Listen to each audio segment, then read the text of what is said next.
So, Mike, we've been talking about, how do you affect behaviour change, especially around how do you get people to share stories. It's just a natural habit of what they do. And one of the barriers I think we've both seen is fear.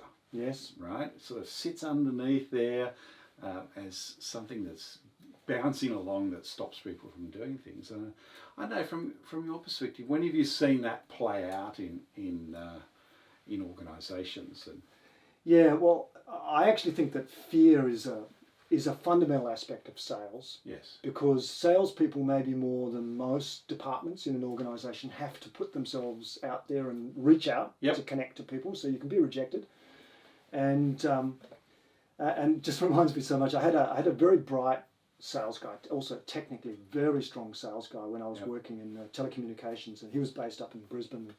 We went up, we had this client meeting, and afterwards I said to him, look, you've got to contact that guy and meet him. Go and have a cup of coffee with that guy. He's really important, Yep.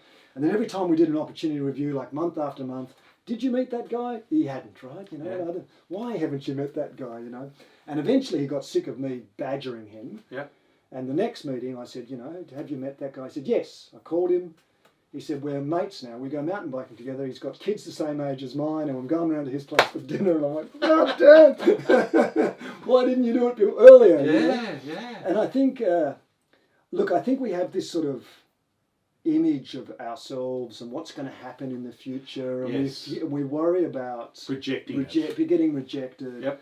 And look, I even see that with coaching stories. And we are very careful in the sales storytelling program, because I have a view that salespeople also have a strong ego to protect, Yeah. that we always coach one-on-one. Mm. So we let people make their mistakes in a very safe, small group. Yep. Don't want anyone to look bad in front of each Yeah. other. But still, comes a time, you've learnt storytelling, you're meeting someone you've never met, an important buyer, Yep.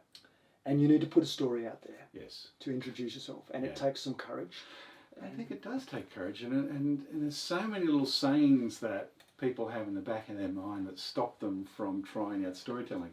Like, I'm not a storyteller. I'm not one, yes. I mean, I'm wasting the client's time. Yeah, that's right. They don't have time for stories. No, there's no time for it. Yeah. Funny that, because then because what I've noticed is when you do tell the story, your 30-minute meeting was 90 minutes, strangely, right? Because the client started telling you stories, right? Yeah. So you put that story out there, and what have you done? You have exposed something about yourself. Yes. It's a bit vulnerable. You've told a story to your buyer about some maybe important decision you had to make, or Yep. where you learnt from a mistake. Yes.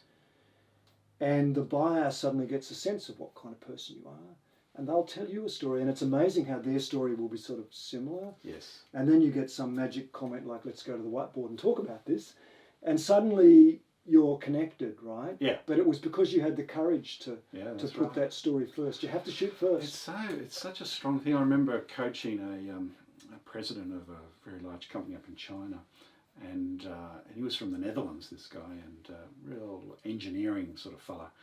And it was so funny. I would say to him, "Okay, we're going to be sharing stories here," and he'd go, "Oh, I get what you're saying. I understand the story, and you would describe the story structure." And I said, "Okay, no, yeah, you really have to now tell the story." Tell the story. What happened? And he says, "Well, the story's sort of about." No. I want you to actually tell the story. This guy would use every technique in the book to avoid telling the story. Eventually, he got into it, and it's just because it sounded different to anything else he heard anyone else. And so this is the opposite to the immersion.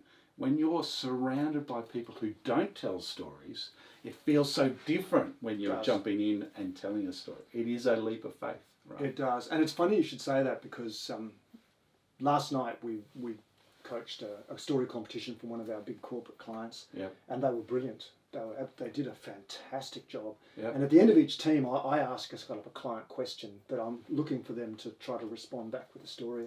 And one of the teams did this they did this beautiful storytelling, and then suddenly they went into this sort of assertive, opinionated, and it sounded in answer to your question. In answer to my question, it sounded so bad. Right. You had this sort of chalk and cheese. Yeah. But like you say, we're so used to that assertive style of conversation. Yes. That's what seems normal. we can't be wrong, right? We sound smart. Yes. But the client doesn't understand us. No, that's the problem. Yeah. Yes, anyway, fear is something that we have to help people get We over, do. isn't it, to make this behaviour change. Provide opportunities to practice. Yeah. And I think they need to be able to share a story and get a positive feeling back from it.